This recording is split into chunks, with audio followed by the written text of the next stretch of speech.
लग रही हैं। बेशक इनसे सरकार नहीं टूटी, लेकिन ये सरकार का वो बोधा कर रही है, उसको तोड़ रही है। आप देख रहे हैं कई बीजेपी के लोग टूट के आ रहे हैं, कई जेजेपी के लोग टूट के आ रहे हैं, कई एमएलए टूट के आ रहे हैं। और ये जब और हमारे ऊपर जुल्म बढ़ेंगे और जब और हमारा समाज कुर्बानियां देगा, उन कुर्बानियों को देखकर उन लोगों की आत्मा भी जागेगी जो लोग आज सत्ता में बैठे। जी, पंजाब में जो किसानों के हित में सभी बिल आए हैं, तो इस पर आप क्या कहना चाहेंगे? उसमें हम एक ही बात कहना चाहेंगे। पहली बात तो जो है पंजाब के मुख्यमंत्री का बहुत बहुत धन्यवाद है, आभारी है उनके। दूसरा मैं कहना चाहेंगे जो गैर बीजेपी सरकारें हैं किसी भी प्रदेश में हैं, उन सभी गैर बीजेपी सरकारों को ये बिल अपने अपने प्रदेश में पास करने चाहिए। उससे एक और चोट बीजेपी के ऊपर पड़ेगी, क्योंकि बीजेपी अलग थलग पड़ जाएगी उससे। तो उसमें हमारी बस एक ही डिमांड है कि देश की जो बाकी पार्टियों की सरकारें अलग अलग जो गैर बीजेपी जहाँ भी हैं, उनको भी ये बिल पास करना चाहिए। लेकिन मोदी सरकार जो है वो चुनावों के लिए बिहार में रैलियां निकाल रही है कि हाँ, क्योंकि चुनाव आ रहे हैं इसी वजह से, और आप यहाँ पर आंदोलन में बैठे हैं। देखिए, जहाँ चुनाव है वहाँ तो रैलियां उनको निकालनी ही पड़ेगी, वो निकालेंगे ही, वो तो राजनीतिक लोग हैं। लेकिन बिहार के लोगों से हम ये अनुरोध करना चाहेंगे, और जहाँ जहाँ भी बाई इलेक्शन है उनसे हम ये अनुरोध करना चाहेंगे कि चुनाव की चोट सबसे ज्यादा होती है राजनेता के लिए। वो बीजेपी को सबक सिखा दे, चाहे वो गधे को वोट डाल दे पर बीजेपी को ना डाल दे। जी, तो अभी बहुत बढ़िया। तो अभी आप यहाँ पर आज आए, आपने मीटिंग की और मीटिंग के दौरान बताया आपने, तो जो रणनीति अभी आपकी अगली होगी? देखिए, अगली जो रणनीति है वो मैं बताता हूँ कि एक तो हमने दशहरे को इस बार रावण की जगह मोदी के पुतले जलाने हैं, क्योंकि इसने हमारा लहू पी लिया किसानों का। और दूसरा जो है वो 5 तारीख को 5 नवंबर को पूरे देश में राष्ट्रीय राजमार्ग जाम करने का प्रोग्राम है।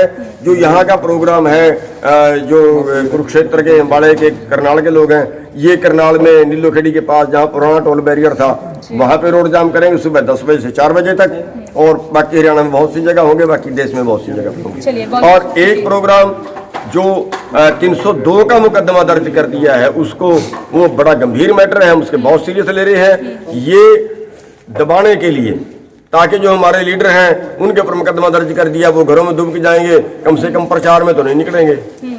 लेकिन रेड कर ये 302 की अगर बात आती है तो वही किसानों पर ये आरोप लगा दिए गए हैं कि किसानों की वजह से ये चीज हुई है। जैसे कि वहाँ पर नारायणगढ़ में वो जो हमारे बुजुर्ग हैं उनकी मौत हुई थी। जी, ये नैब सैनी की वजह से हुई है। जी, जो परमिशन है उसके क्लॉज नंबर 13 में साफ तौर पे लिखा है कि अगर कुछ वहाँ हो जाता है तो उसके आयोजक जिम्मेवार हैं। आयोजक उसका नैब सैनी था। एक बात। दूसरी बात, वो हार्ट का पेशेंट है, ये किसने कहा हार्ट के पेशेंट को रैली में लेके आओ? उसकी दवाई चल रही है कई साल से, कई अटैक उसको पहले आ चुके हैं। उसके बाद वो ट्रैक्टर में बिठा दिया, ट्रैक्टर पे कंपन है जो हार्ट पे असर करती है। उसके बाद नैब सैनी खुद ट्रैक्टर में बैठा हुआ उसके पिछले ट्रैक्टर पे, और उसने बड़ी आवाज में, ऊंची आवाज में उसने डीजे चलाया हुआ, सीधा हार्ट वाले को परेशान करता है, तो उसकी वजह से उसकी डेथ हुई है। दूसरी बात, ये मैं तो कहूँगा कि एक बेशरम क्वालिटी के लोग हैं ये, जो सारा कुछ देखने के बावजूद बयान दे रहे हैं। एमपी बयान दे रहा है, कोई गर्मा तो होती होगी ना। एक एमपी बयान दे रहा है, तो बात ही भी नहीं देता। एक एमपी बयान दे रहा है कि किसानों ने नहीं, किसान यूनियन के गुंडों ने डंडे मारे, ट्रैक्टर से नीचे फेंका, उसकी मौत होगी। वीडियो साफ दिखा रही है, उसको तो खरोंच भी नहीं किसी ने। और एक सबसे बड़ा जो आरोप ये है कि वो हॉस्पिटल से जाने से रोका गया। किसानों ने हॉस्पिटल जाने से भी रोका। किसानों ने तो हॉस्पिटल ले गए उसको। यही, हाँ, क्योंकि बहुत सी वीडियोस वायरल हुई हैं, हमने भी देखी, आपने भी देखी। लेकिन जो सरकार है वो यही बातें कह रही है कि हाँ, किसानों ने जो जिस वक्त उनको अटैक आया है उन्हें हॉस्पिटल जाने से रोका।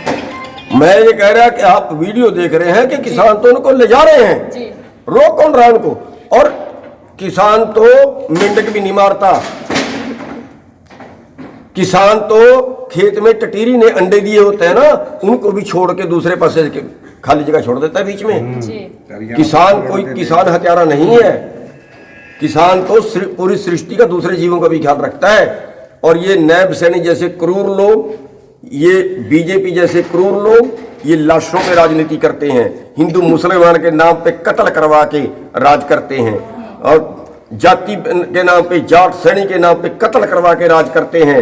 इन्होंने तो हमारे सैनिक सीमा पे शहीद हो गए बनारस में, उनकी लाशें दिखाकर वोट मांग लिए। इन्होंने इन्हीं का कार्यकर्ता था वो जो मर गया, और मर गया तो बीजेपी में खुशी की लहर छा गई कि देखो बहुत बढ़िया मौका आ गया किसानों को दबाने का। वो मर गया और उन्हें खुशी मना रहे हैं।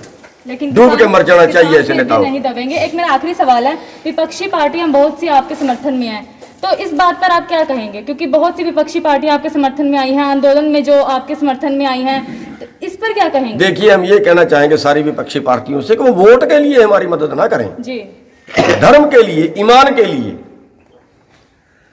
वो अपनी आत्मा की आवाज को सुन के उसके लिए, देश को बचाने के लिए आंदोलन करें, देश को बचाने के लिए हमारे बीच में आए, अपना धर्म ईमान समझ के हमारे बीच में आए, वोट लेने के नहीं। क्या हम जाएंगे तो हमारी वोट बन जाएगी, उल्टा करवाएंगे तो वोट बन जाएगी, कोई भड़का देंगे तो वोट बन जाएगी, अपनी पार्टी का गुणगान कर देंगे तो वोट बन जाएगी। इसके लिए कोई राजनेता हमारे बीच में ना आए जी। लेकिन जो नेता ईमानदारी से हमारी देश को, मुद्दा किसान को बचाने का नहीं, देश को बचाने का, बर्बाद हो रहा है देश, इस देश को बचाने के लिए उन राजनेताओं की हमारे से ज्यादा जिम्मेवारी है। हम कौन सा राजनीति कर रहे हैं? वो राजनीति कर रहे हैं देश, वो देश के लिए जो है वो कह रहे हैं जी हम देश के लिए काम कर, उनकी ड्यूटी है। जो भी हमारे बीच में आएगा हम उसका स्वागत करेंगे, लेकिन पार्टी के नाम पे कोई ना बोले। हम अगर हमारे बीच में कोई आता है पार्टी का झंडा बैनर लेके हमारे, चलिए बहुत बहुत शुक्रिया आपका, आपने हमसे बात की। तो जैसा कि आपने देखा और सुना कि गुना